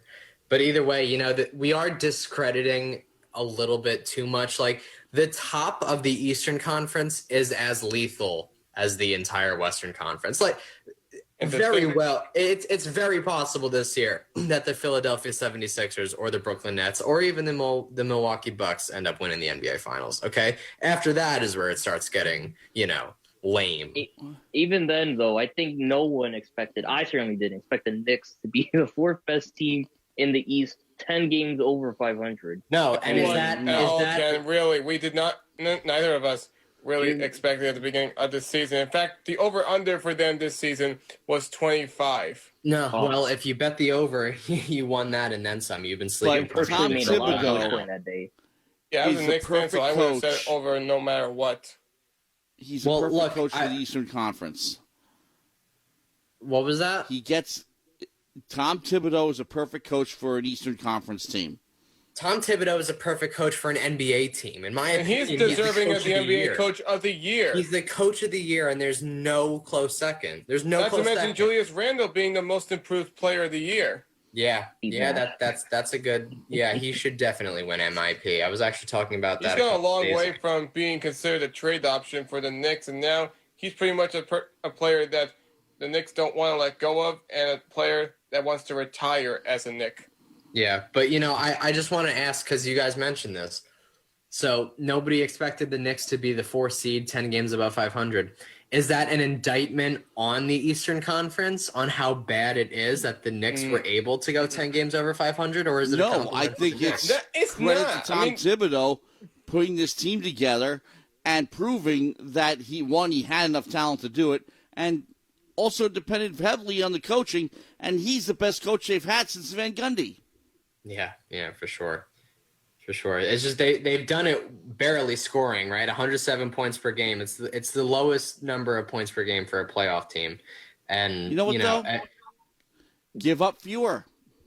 Yeah, right, which they do better than almost anybody in the entire league. As a matter of fact, exactly. I believe it is better than everybody. So yeah, they're first in, let's see right now. Well, now they're 4th in defensive RTG, and they're a top 5 in virtually every defensive category. I mean, you look up, you'll see it, and it's incredible. 4th also in least amount of points surrendered in the paint with 43.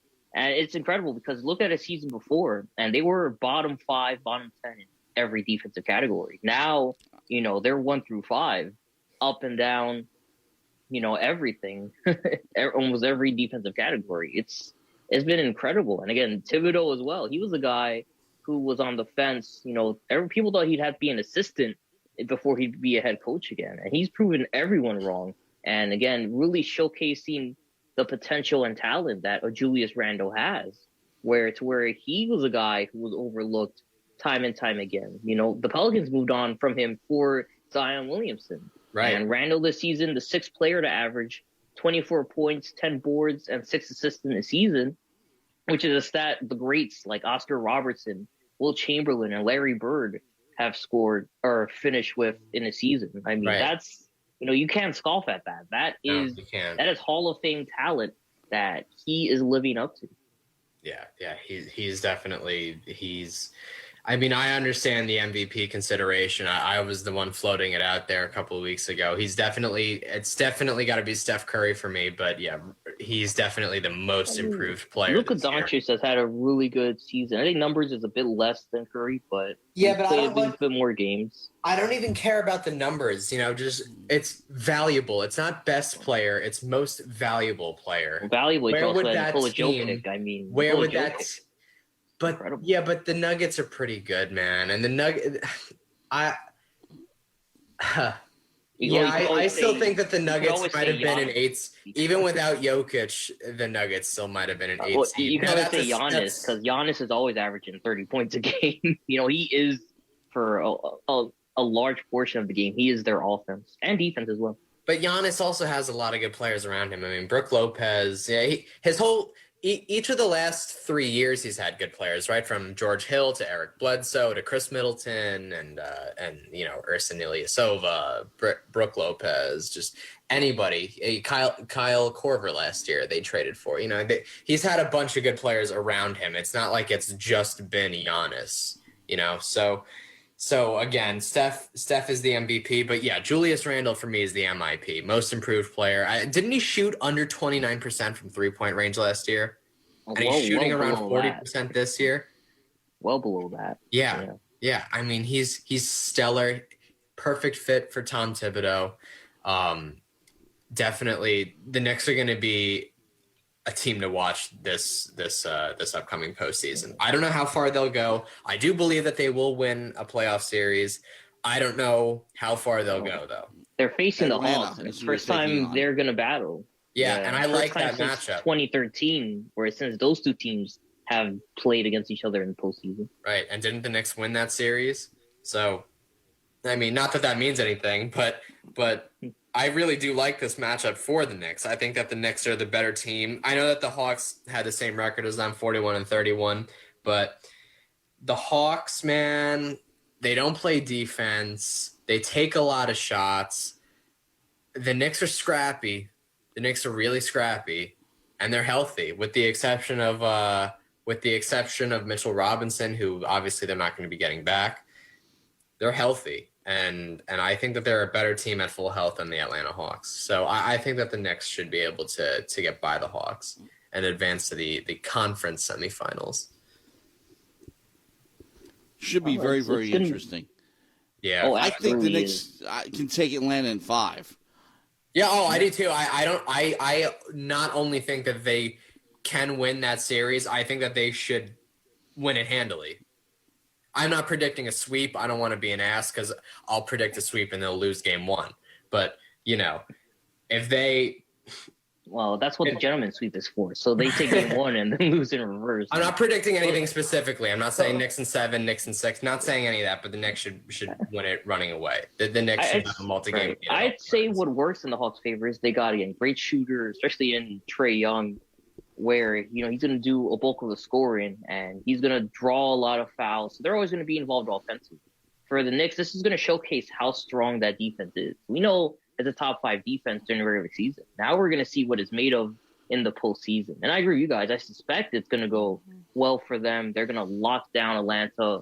I think they can prove they have genuinely the best defense, or a top 2 defense at the very least, in the NBA. If they're able to hold Atlanta to under 100, really 110 points in 2 or 3 of those games, because this is an Atlanta team that's averaging just around 120 per season for the season. I mean, just heading into this series, they haven't scored less than 110 points since May 1st, and even then, that was 108. The last time they were held into single digits, or double digits rather, was back in March 20th, wherein they beat the Lakers in 99-94. So this is a team that's gonna get a lot of scoring done either behind the arc or at the 3-point. Now, you get your guards like D Rose, who's really found his career resurgence under Tibbs, or Randall, obviously, he's going to be working the post. But you get those young guards, especially Barrett, quickly. Yeah, this is a big series outside. for RJ. Huge series for RJ.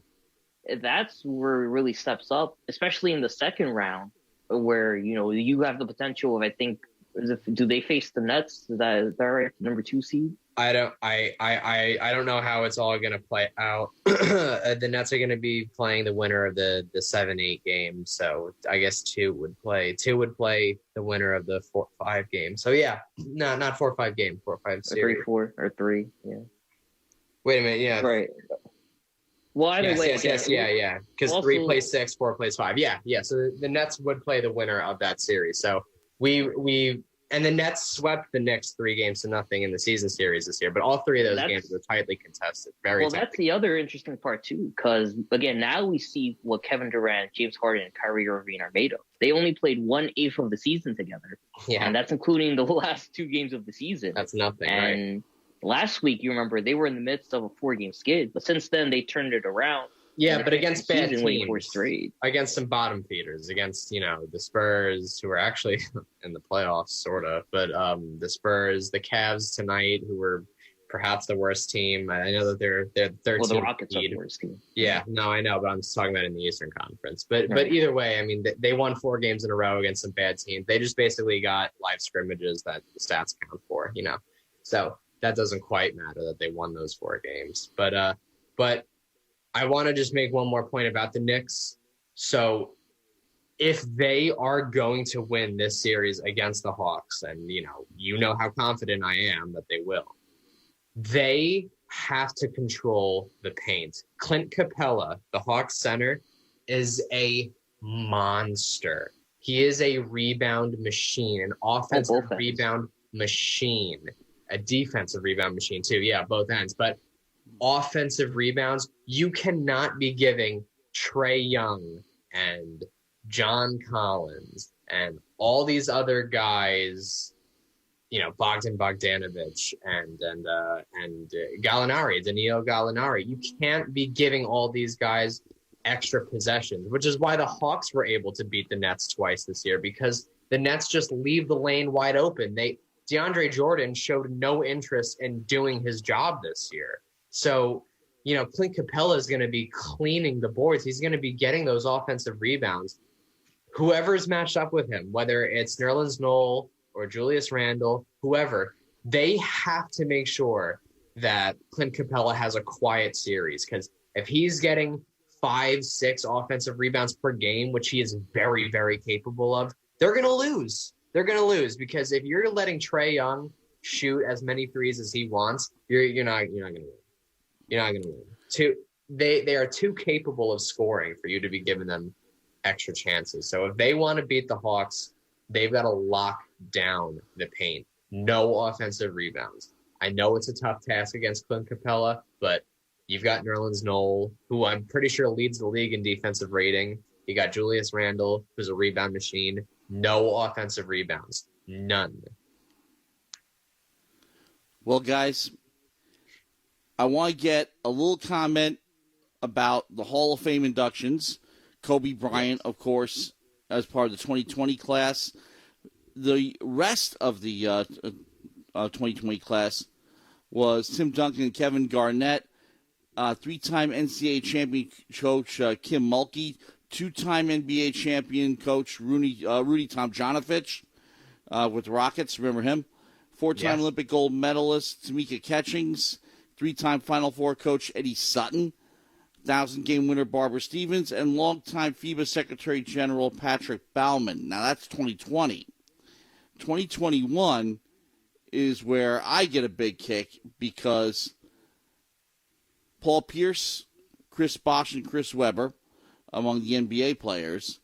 But you also have ninth winningest coach in NBA history, Rick Adelman, two-time NBA champion, 11-time All-Star Chris Bosh, Paul Pierce, Bill Russell as a head coach, not just as a player, Ben Wallace, five-time NBA All-Star, and Webber I mentioned, Jay Wright, Villanova coach, winning twice, and also Speedy Claxton's coach at Hofstra, and now Claxton's coaching Hofstra, and Yolanda Griffith, and seven-time WNBA All-Star, two-time Olympic gold medalist, and seven-time WNBA All-Star and three-time WNBA MVP Lauren Jackson. So, also, some directly elected enshrinees: Val Ackerman, Cotton Fitzsimmons, Howard Garfinkel as contributors, Clarence Fats Jenkins from the Early African American Pioneers Committee, Tony Kukoc, another one of doubles from the International Committee, Bob Dandridge from the Veterans Committee, and Pearl Moore from the Women's Veterans Committee. So, Jay Wright and Tony Kukoc were the two that really stood out for me. Because Kukoc, first of all, yes, big part of those Bulls teams, but kind of overshadowed by a few guys. Right, but he was one of the best international players, if not the best international player in the league at the time. Oh, absolutely. Yeah, and that's why he was also such a find for them. But, I mean, they're not done getting all the Bulls in there yet.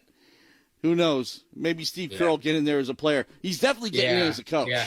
He is the all-time three-point percentage leader, I think. So, I mean, maybe they'll use that as an excuse. The thing with basketball and the Hall of Fame is everybody makes the Hall of Fame, right? As long as you had a good career, you make the Hall of Fame in basketball, which is why it's almost not even a big deal to make the Hall of Fame in basketball. I mean, who thinks of Hall of Fame when you think of Grant Hill? Do you even know who Grant Hill is? I mean, he was a very good player for a while. You're preaching to the choir here. I know who Grant Hill is. Yeah. But also, Grant Hill was a great college player, too. I know, and that's why everybody makes the Hall of Fame, because it's, it's what you did in the Olympics, it's what you did in college, because it's not the National Basketball Association Hall of Fame. It's the Basketball Hall of Fame. So, you have WNBA and the foreign players and stuff like that. The big difference between it and the Pro Football Hall of Fame in Canton, which is pretty much NFL only, although they do let some AFL players in there. But usually they play in both leagues or post-merger. Right. Baseball, it's Major League Baseball only. Yeah. Maybe some pioneers from the 1800s, but that's about it.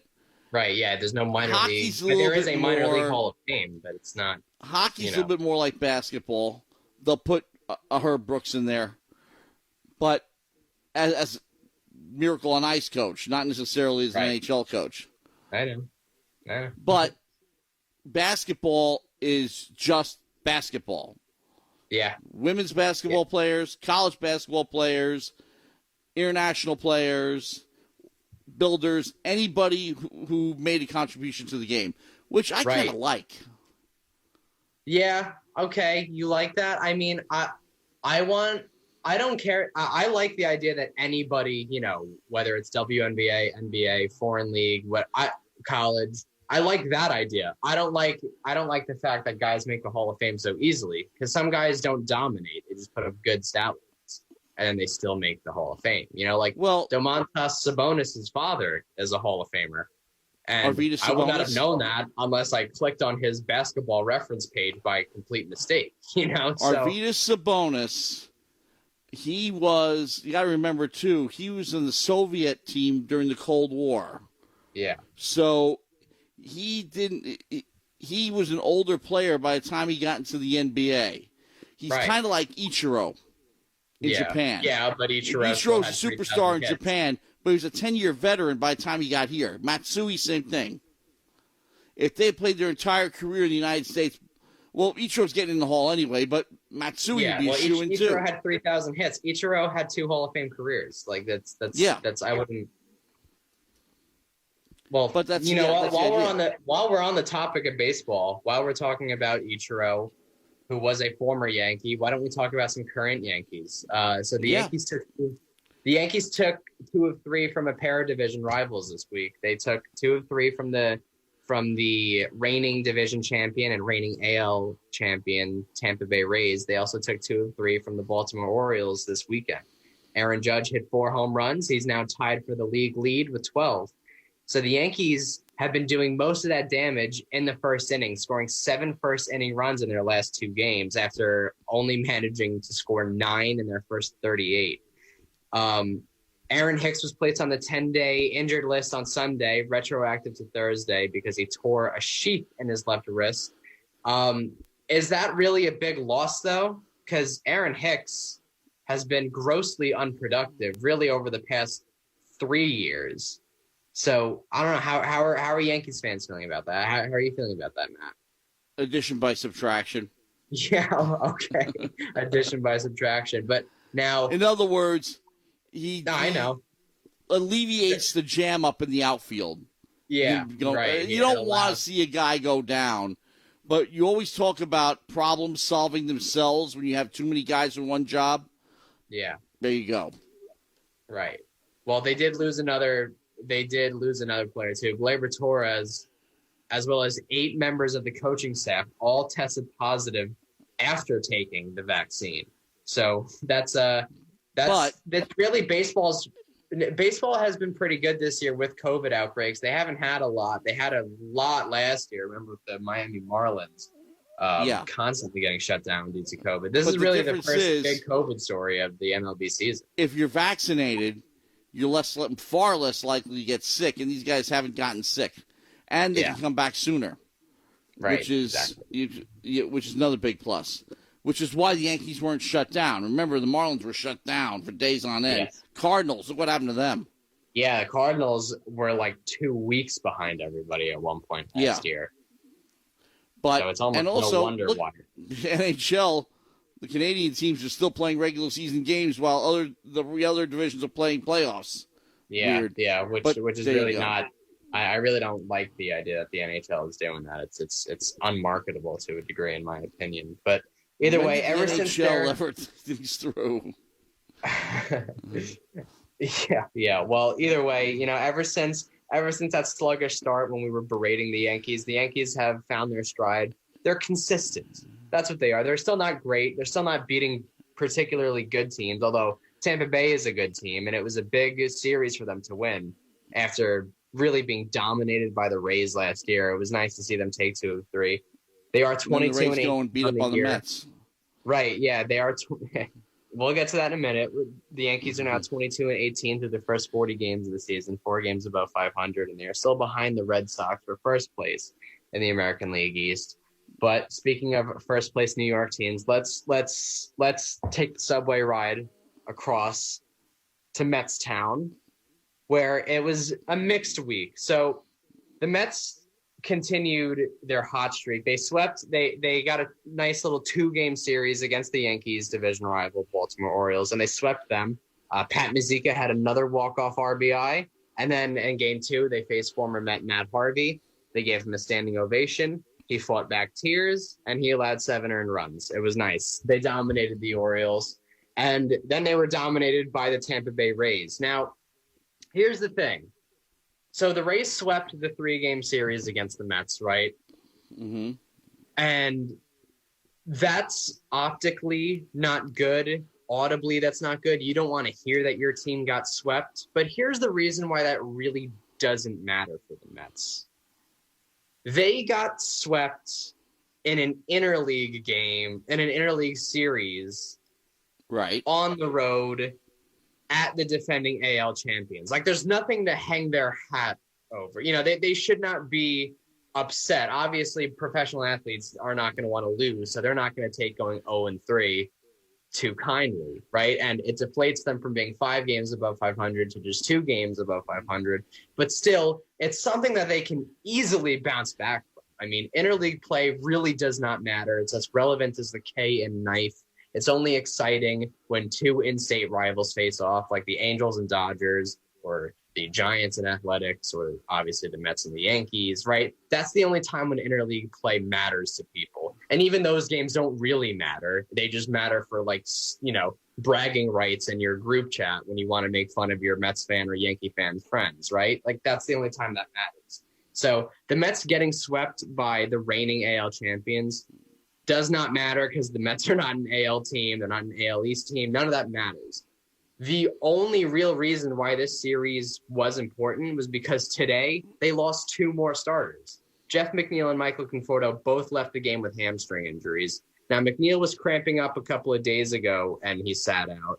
But Conforto has been a healthy player for the majority of his career. So to see him go down with a hamstring injury, that's really concerning. He was very upset. He slammed his helmet on the way down into the dugout.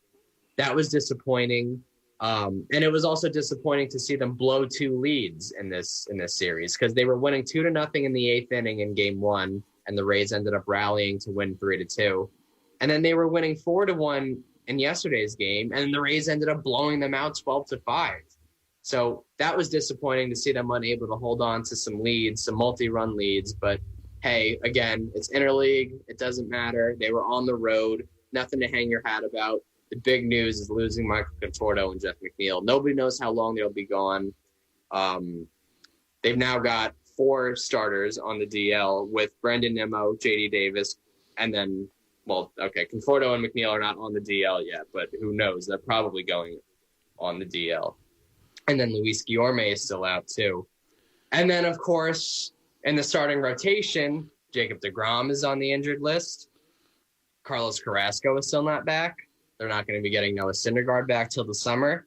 With the Mets, when they're injured, it comes all at the same time. It's like death comes in threes. I mean, they don't just lose one player. It's always a bevy of players. Every year, right, when they're good, when they're bad, it doesn't matter. They get massive numbers of injuries, all basically in the same week, right? So once again, they're suffering from that. This is as deep a Mets team as we've seen in recent memory, so maybe they can bounce back from it, but it's really unfortunate to see. I was going to say, that's the test, especially against an AL East rival coming up in Atlanta starting tomorrow. Now, the one caveat about it is the rest of the NL East is pretty banged up as well. The Phillies were right under the Mets in the standings. A lot of injuries there. Bryce Harper, most notably, sore shoulder. He's been missing some time, among other players. So there's a lot of injuries going on in the NL East. And that's one thing where, again, although the Mets, they only, again, their only bench player is a backup catcher. So He homered today. First career hit was his 4th That's RBI. right. The legend of Pat Mazika continues. Mazika is an incredible. It's just an enigma. I feel like I've seen something like this before. What, with the Mets injuries? Because I feel like I see it every day. I mean, I'm talking about like somebody like Pat Mazika, who apparently when he does the spurts that he has is the one that leads to game winners. I feel like something like this has happened before. I just don't know where. Yeah, I don't know. It's remarkable for me, man. I mean, really though, that's what the Mets need with all these injuries. You need those realistically no-name guys who just come out of nowhere and go, lights blazing. I mean, I hate to say the name, but Jared Kelenic is showing up in Seattle and immediately does damage with a home run. Right. So you don't have him anymore in your farm system. So now you're going to need those guys you do have to really step up while your stars are down. And that'll really determine how far this team goes because, yes, these early games don't really matter in the long run, especially if your key players aren't in there. It still goes to show the depth of your team. We saw with the Dodgers last season that, they had second and third guys where they could be starters on most teams. That's how big their depth was. We saw no David Price wasn't a big issue last year for the Dodgers. And the Mets are deep, right? They can afford a couple of injuries. They cannot afford the injuries that they are accustomed to, though. And these are the injuries that they are accustomed to. Syndergaard, Carrasco, DeGrom, Seth Lugo, Michael Conforto, Jeff McNeil, Luis Guillorme, Albert Almora, J.D. Davis, and Brandon Nimmo.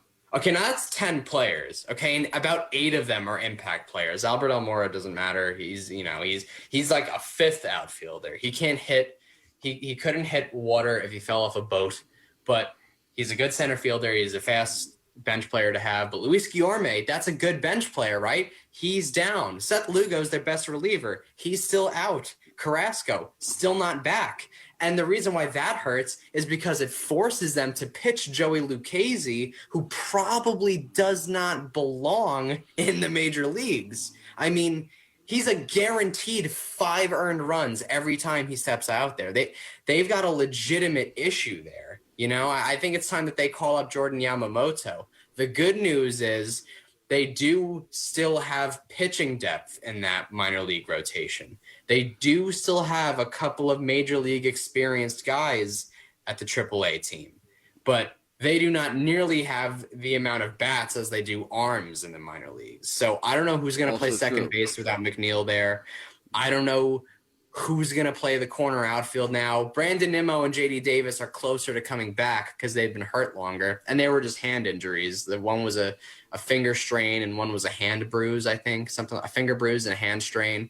They'll be back soon, but hamstrings, I've seen hamstrings take 2 months. I've seen pulled hamstrings take guys 2 months. So who knows? Who knows, really? But they're going to have to figure it out.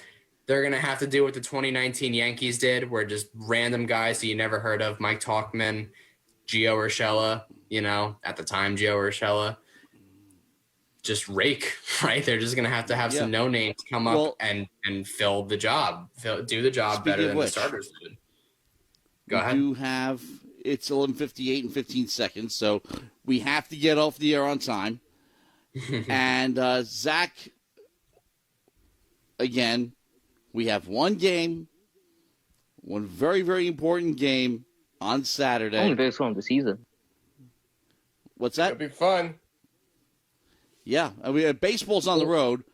We have Only that, the biggest game of the season. Not next week, but this is going to be the biggest game probably in many years for Stony Brook. One step from the Final Four. Against Boston, right? Probably the biggest since the game against Boston. Yeah. Yep, so there you go.